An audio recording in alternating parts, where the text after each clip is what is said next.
Bonjour à tous et bienvenue dans ce tutoriel dans lequel je vais vous expliquer comment installer un dock sur un ordinateur équipé de Windows. Alors à la base, un dock c'est quoi? C'est un produit qui vient de chez Apple. Que l'on peut trouver sous cette forme, c'est-à-dire c'est une espèce de barre comme ça, avec laquelle vous allez avoir les icônes, des dossiers dans lesquels vous allez pouvoir rassembler d'autres icônes, du moins des raccourcis vers des applications ou vers des dossiers. En gros, des personnes ont décidé de créer justement un système de dock pour vous permettre d'avoir des icônes bien rangées et faciles d'accès. Moi, je vais vous proposer d'utiliser RocketDock, qui franchement est un très bon produit. Rendez-vous sur pcbidouille.fr, on va dans les indispensables pour un PC. Voilà, une fois qu'on est dans les indispensables pour un PC, on va dans utilitaire. Une fois qu'on est dans utilitaire, on descend et on trouve ici RocketDock. Autre façon pour y accéder, vous faites RocketDock dans Google et vous trouvez donc rocketdock.com. Et ici, vous vous rendez sur le site. On aura l'occasion dans un prochain tutoriel de s'y rendre pour découvrir des extensions assez intéressantes. Enfin, pour l'instant, on va passer donc par le site PC Bidouille. On clique donc sur le raccourci RocketDock et là, automatiquement, on est sur la page. On a comme ça la dernière version. On fait Download et là, le téléchargement se lance. Bon, moi, je vais arrêter le téléchargement puisque j'ai déjà téléchargé. Une fois qu'il est fini d'être téléchargé, on réduit la page internet et on va dans les dossiers, explorateur de dossiers, et on va dans téléchargement. Dans téléchargement, on va trouver RocketDock 1.3.5. On double-clique, enfin actuellement c'est la version. On fait oui. Il nous dit de choisir la langue que l'on veut utiliser. Français, ok. Ici donc les avertissements de base. On fait suivant. Donc là le contrat. Les accords de licence par rapport à ce qu'on a droit et pas droit de faire. On fait suivant. Ici, vous avez la possibilité de choisir l'emplacement où vous l'installez votre logiciel. Moi, je vais le laisser ici. Bon, étant donné que je l'avais installé auparavant, bien sûr, là, ça vous ne l'aurez pas. Moi, je fais oui. Donc là, on fait créer un icône sur le bureau pour pouvoir le lancer parce qu'au démarrage, il ne se lancera pas tout seul. On fait suivant. Installer. On a eu le récapitulatif juste avant, et là maintenant, voilà, il est installé. Comme vous avez pu le voir, c'est ultra rapide. Je ferme tout. Et maintenant, donc j'ai mon icône ici, je double-clique pour le démarrer. Alors, il a gardé tous les paramètres que j'avais mis auparavant, puisque moi je l'avais, avant de vous faire ce tutoriel, je l'avais, donc je l'ai désinstallé pour que vous voyez comment on fait pour l'installer. Et maintenant, je vais vous montrer comment on fait pour le paramétrer. Donc déjà, première chose, quand vous allez avoir RocketDock qui va démarrer, il ne va pas se masquer automatiquement. Par défaut, hop, il va être fixe. Il va être comme ça. Donc il va rester fixe. Alors des gens qui vont vouloir avoir un univers comme celui de Mac vont préférer ce type d'affichage. Moi personnellement, le but du jeu c'est d'avoir le moins d'icônes disponibles sur le bureau, moins de visibles sur le bureau, et ne les faire apparaître que quand j'en ai besoin. Donc, quand on veut modifier déjà tous les paramètres de base, il faut commencer par faire un clic droit sur la barre, paramètres, et là, donc on a accès à tous les paramètres. Donc, comme je vous le disais, vous avez la possibilité, dans un premier temps, de changer l'effet. Donc ici, moi, quand vous voyez, je le sélectionne. Ah oui, mais là, attendez, excusez-moi, je vais vous montrer. Donc là, comme vous pouvez le voir, quand je le sélectionne, ça fait un effet de petit rebond avant d'ouvrir. Mais il y a un autre effet qui est disponible. Donc je vais vous montrer. Ça c'était l'effet rebond. Il y en a un autre qui s'appelle effet Uber Icon. Donc après, à vous de voir ce que vous préférez. Moi j'ai laissé celui-là, il me va très bien. Mais surtout moi le plus important, ce que je voulais, c'est que la barre disparaisse quand j'en ai pas besoin. Donc là, hop, j'ai activé. Et là, comme vous pouvez le voir, quand je n'ai pas besoin, du moment que je passe pas dessus, elle apparaît pas. Quand vous la voulez, vous mettez votre curseur en haut, ça la déclenche. Donc là, je vais faire apparaître paramètres. Donc ça, on a vu bon ça. Ici, vous allez avoir le style. Donc ici, ça c'est un style cristal, le style cristal. Donc vous voyez, effet transparent. Mais comme vous pouvez le voir, il y en a d'autres. Donc après, à vous de choisir celui qui vous convient le plus. Voilà. À vous de trouver le le thème qui vous convient le plus. Donc vraiment, par exemple, je vais laisser celui-là. Voilà, Vista Black, comme ça s'accordera un peu avec ce que j'ai maintenant. Ici, vous allez pouvoir aussi changer la police, puisque comme vous pouvez le voir, quand vous mettez dessus, il vous marque donc ordinateur, et vous pouvez donc choisir la police, l'ombre, le contour. Donc, à vous de trouver exactement les paramètres qui vous conviennent. Ici, vous aurez l'opacité du contour, et ici, vous aurez l'opacité de l'ombre. Donc après, ce sont des petits réglages que vous allez faire, que vous allez peaufiner pour avoir, par exemple, vous voyez, quand il parle de ça, il parle de l'ombre de l'écriture. Donc moi par défaut je trouve qu'il est bien fait, donc c'est vrai que j'y ai pas touché. Maintenant après, comme je vous dis, ça c'est des personnalisations que vous allez faire à votre gré. Ensuite vous allez avoir la possibilité donc de le mettre en haut, mais vous allez aussi le mettre en bas, ou alors à gauche, ou enfin à droite. Donc moi personnellement je le préfère en haut. Donc ici vous choisissez le niveau, au premier plan, normal ou en arrière-plan. Moi je laisse tout le temps au premier plan, comme ça quand vous êtes dans une application ça vous permet de le voir plus facilement. Après vous avez le déplacement et l'ajustement vertical. Alors ça c'est vraiment encore une fois si vous avez vraiment des exigences particulières, donc vous allez pouvoir déplacer un petit peu la barre où elle est, et en horizontal et en vertical. Personnellement je vous le dis encore une fois, pour ça, laissez les paramètres par défaut. Là, ici, les seules choses que vous pouvez changer, c'est en haut ou au premier plan. Et aussi, attention, quand vous travaillez en double écran, comme moi je fais sur mon PC fixe, parfois, vous pouvez choisir l'écran sur lequel il va apparaître. Moniteur 1, moniteur 2, et si vous avez 3 ou 4, c'est le même truc. Donc suivant le nombre de moniteurs que vous allez avoir, il va vous proposer le moniteur sur lequel. Vérifiez bien le numéro de du moniteur que vous voulez choisir. Si vous avez 3 écrans que vous voulez sur le central, vérifiez bien que c'est le 1 et pas le 2. Donc vérifiez bien l'écran. Donc ça c'est du BABA hein, bien sûr. Après vous avez au niveau des icônes, vous avez qualité moyenne. Donc après, comme vous pouvez le voir, qualité basse, ça vous permet d'avoir une qualité plus rapide, du moins un affichage plus rapide. Moyenne, normale, mais surtout quand vous êtes en haute, ça va vous faire une rapidité plus lente. Donc là aussi, ça va dépendre de la puissance de votre ordinateur. Ici, vous avez l'effet transparence. Donc si vous voulez un peu de transparence sur vos logos, regardez, vous voyez, vous pouvez faire un effet transparence. Après là, encore une fois, c'est ce que vous avez envie de faire. Ici, les logos, vous pouvez les agrandir ou les diminuer. Donc, si vous avez problème de vue, et bien voilà. Ou alors, si par cas, vous avez trop d'icônes et que vous voulez plus d'icônes, à savoir que quand vous mettez dessus, hop, on voit mieux. Donc, voilà.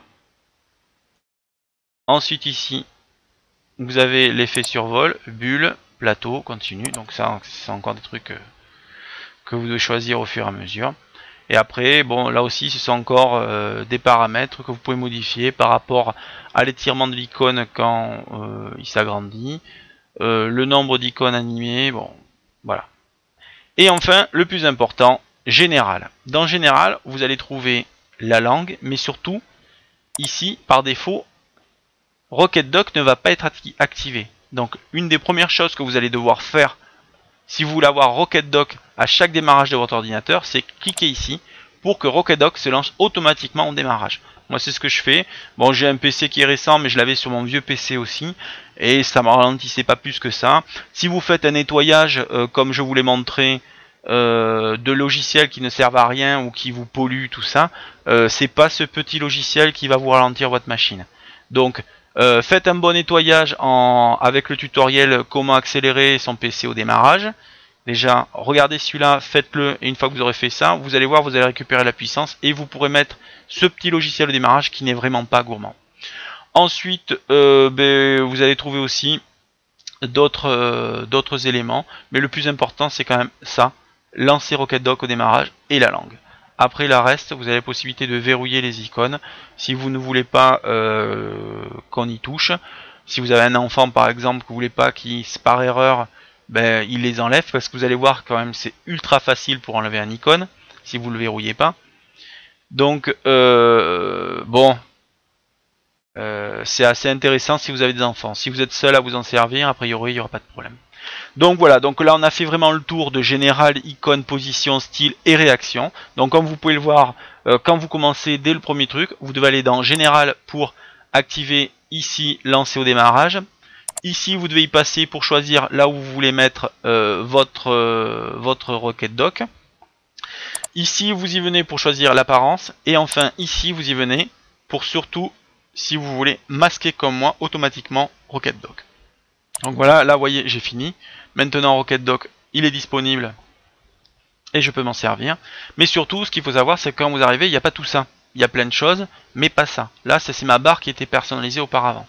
Donc maintenant, je vais vous montrer comment on fait, par exemple, pour ajouter un icône. Donc vous voyez, là, je viens d'enlever iTunes, hein, et là, il n'y est plus. Ouais, il n'y est plus. Donc pour mettre iTunes, c'est tout simple.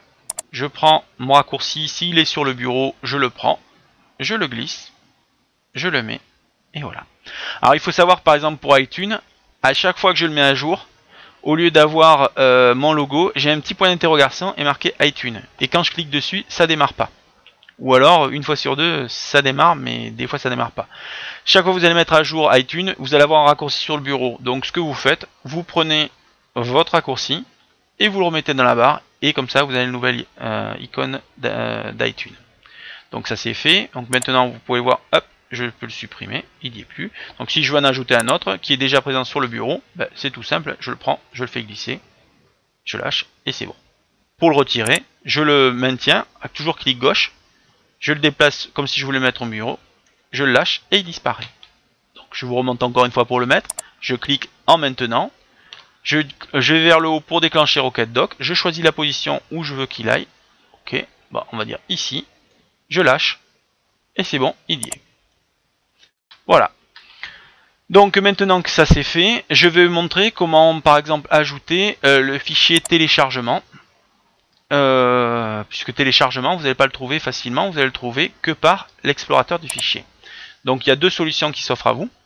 La première, vous êtes ici, vous le prenez, vous le faites glisser ici. Voilà. Et là j'ai fait glisser mon raccourci directement. Ou alors, vous allez dans C, utilisateur. Bon, moi pour moi, PC bidouille. Et après, je vais avoir la liste de tous les dossiers. Voilà, donc là j'ai la liste de tous les dossiers. Je prends les dossiers qui m'intéressent, je les fais glisser. Disons que je vais y remettre recherche, je le maintiens. Je monte pour déclencher Rocket Dock, je le mets, et c'est parti. Voilà, vous voyez, c'est ultra simple. Bon.